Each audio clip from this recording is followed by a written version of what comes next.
यहाँ से ले जा सलामी। इसका ठिकाना खतरे से खाली नहीं है। मगर उस्ताद जी वो इसको इसके घर पहुंचा दे, उसके बाद जहाँ तेरा जी चाहे निकल जा। तुम्हें छोड़कर? हाँ सलामी।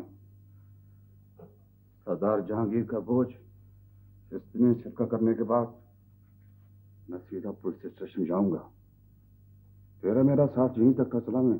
उस्ताद जी मैंने जिंदगी में तुम्हारी हर बात मानी है, लेकिन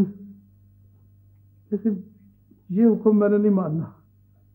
सारी जिंदगी तुम्हारे साथ रहा हूं, मैं मरूंगा भी तुम्हारे साथ। सलामी ये हुक्म नहीं है।